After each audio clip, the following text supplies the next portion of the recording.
आप सबके दर्शन करके बहुत ही अच्छा लग रहा है। सारे संतों के मुस्कुराते चेहरे, दिलों के भाव।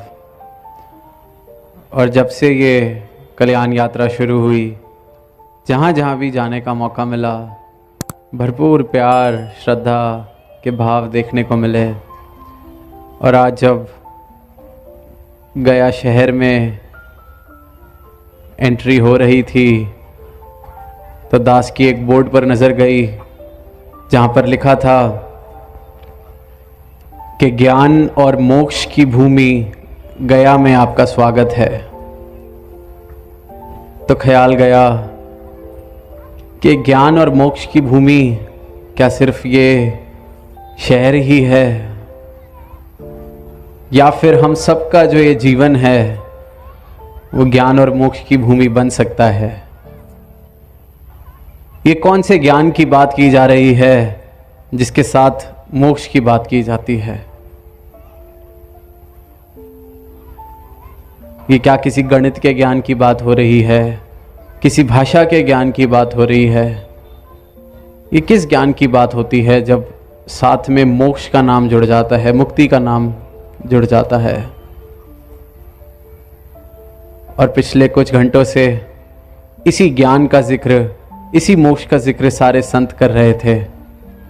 चाहे माध्यम कोई भी रहा हो, कविता का, स्पीच का, गीत का, सबने सिर्फ इसी ज्ञान की बात की जो सद्गुरु से मिला है। और वो ज्ञान ब्रह्म ज्ञान है, ब्रह्म का ज्ञान। और फिर मोक्ष की क्या बात कि ये मोक्ष कोई कुछ सालों बाद जाके मिलना है, या ये जब जीवन यात्रा खत्म हो जाएगी तब मिलना है? अक्सर जब धर्म की बात की जाती है, मुक्ति की बात की जाती है, तो दुनिया यही सोचती है कि हाँ, रास्ता बेशक हमारा अलग है पर पहुंचना तो एक ही मंजिल पर है। अक्सर कभी किसी से कहो कि आप क्या धार्मिक हैं, किस तरह से आप भक्ति करते हैं, क्या आप जानते हैं आप भक्ति कर रहे हैं तो किसकी कर रहे हैं? तो ये बड़ा एक आम सा जवाब अक्सर सुनने को मिलता है कि हाँ, रास्ता बेशक अलग हो सकता है पर पहुंचते तो सब एक ही जगह हैं, पहुंचना तो सबने वहीं है। पर साथ संगत, जब सद्गुरु का ब्रह्म ज्ञान जीवन में बस जाता है, इस चित्त में बस जाता है, तो फिर पहुंचने की गुंजाइश नहीं, इंसान पहुंच जाता है। फिर मोक्ष की कोई ऐसी बात नहीं कि मोक्ष मिलेगा, ये तब तपस्या कर लें, फिर मोक्ष मिल जाता है, मुक्ति मिल जाती है। मुझे मेरे बंधनों से मुक्ति मिलनी शुरू हो जाती है, मुझे मेरे विकारों से मुक्ति मिलनी शुरू हो जाती है। और यही फिर एक भक्ति का मार्ग है। जैसे कहा भी गया है कि ज्ञान गुरु दा इंसाना नू मुक्ति मार्ग पांदा है, कि जो गुरु का ज्ञान है ये जिस इंसान के जीवन में आ जाए, फिर ये ज्ञान प्राप्त कर कर वो इस मुक्ति के मार्ग पर आ जाता है। और इसी मार्ग पर जब हम चलते हैं, इस ज्ञान को जीवन में बसा के, तो वो भक्ति बन जाती है। और जिस प्रकार फिर हमारा समर्पण बढ़ता जाता है, जैसे जैसे मेरी मैं मुझ में से ख़त्म होती जाती है, मैं इस मोक्ष को, इस मुक्ति को प्राप्त करता चला जाता हूँ। धीरे धीरे मेरे बंधन कटने शुरू हो जाते हैं। एक कहानी भी दास को, क्योंकि गया में है तो भगवान बुद्ध का जिक्र भी हुआ, उन्हीं के जीवन की एक कहानी कि एक बार अपने कुछ शिष्यों के साथ किसी गांव की तरफ भगवान बुद्ध जा रहे थे। काफ़ी देर से चल रहे थे तो शिष्यों के बीच में इस तरह की बात होने लगी कि पता नहीं और कितना रास्ता है, जाना चाहिए कि नहीं जाना चाहिए, रुक जाना चाहिए या क्या करना चाहिए। अब वहाँ किसी भक्त को उन्होंने समय दिया हुआ था, तो ये सलाह हुई कि रास्ते में चलो, जो आता है उससे पूछते हैं कि फलाना गांव कितनी दूर है। तो जैसे ही कोई व्यक्ति मिलता है उससे पूछते हैं कि ये गांव, हम इस गांव की तरफ जा रहे हैं, ये कितनी दूर है? तो जवाब आता है, बस 1 या 2 मील और। तो सब बड़े खुश, और लगभग उनको लगता है अब चल पड़ते हैं, पहुंच ही जाएंगे। और जब 2 मील का सफ़र उन्हें लगने लगता है कि हम शायद पूरा कर चुके हैं, पर कोई गांव तो दिख नहीं रहा, लेकिन सामने से तब एक और व्यक्ति, उससे पूछते हैं। वो कहता है बस एक आधा मील और चल लेते हैं। ऐसे ही पहुंचते हैं तो वहाँ भी कोई गांव नहीं। तो फिर एक और व्यक्ति आता है, 2 मील और। ऐसे करते करते 12-15 मील का सफ़र 5-7 बारी लोगों से पूछ के कर जाते हैं। तो एक शिष्य थोड़ा क्रोधित होने लगता है और कहता है लगता है ये सारा गांव झूठों का है, सारे झूठे बैठे हैं यहाँ पर, इस गांव में जाने का कोई फ़ायदा नहीं, कब से 2-2 मील करके हमें 15-20 मील चला दिया है इन्होंने। और सामने से भगवान बुद्ध मुस्कुराकर जवाब देते हैं, कहते ये झूठों का नहीं, ये उनका गांव है जिनके दिल में हमारे लिए बहुत करुणा है। अगर पहले वाला ही बता देता कि 20-25 मील और चलना है तो क्या हम चलते? हम सब यहीं बैठ जाते। उसने कहा बस 2 मील, तो उस सहारे से हम 2 मील चल पड़े। बहुत करुणा की उन्होंने हमारे ऊपर कि 1-1 मील करके 2-2 मील करके ये सफ़र तय करा दिया। आज जिसके पास रात गुजारनी थी वह पहुंच जाएंगे। और साथ संगत सदगुरु भी यही करते हैं।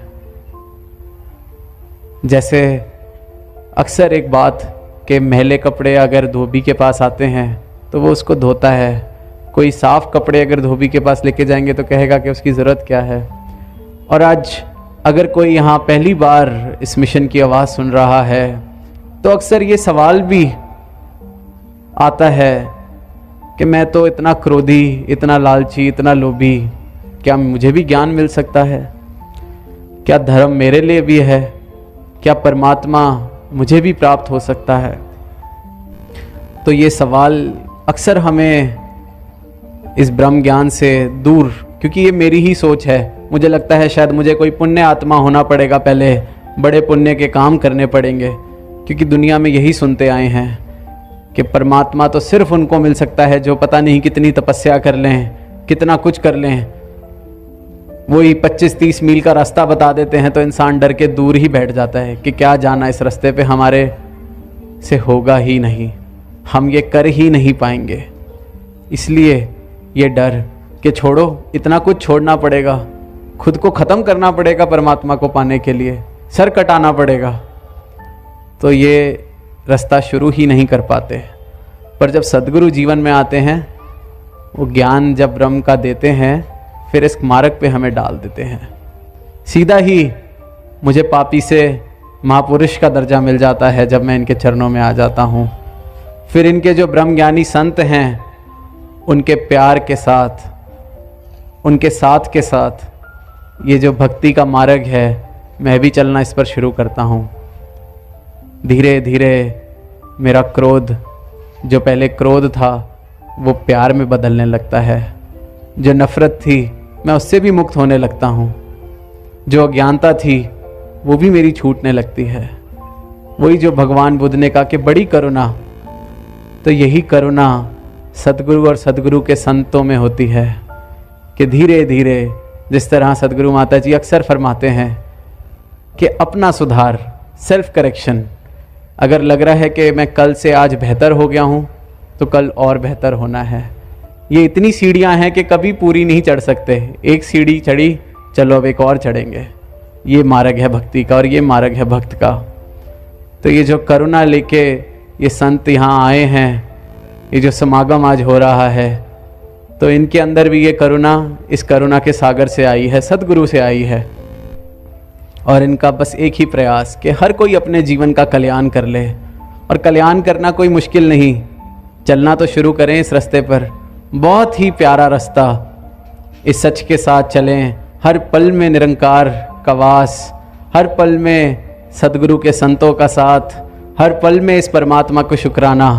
और कैसे फिर मेरा अहंकार कब कहाँ चला जाता है, मेरा इस संसार से मोह कब कहाँ चला जाता है, कब मैं इस परमात्मा के साथ परमात्मा हो जाता हूँ, ये करुणा सद्गुरु करते हैं। और जब जगह का में आगमन हुआ तो शहर का नाम भी गया। तो यही भाव आ रहा था कि जब जीवन में तू आ गया तो फिर मैं गया।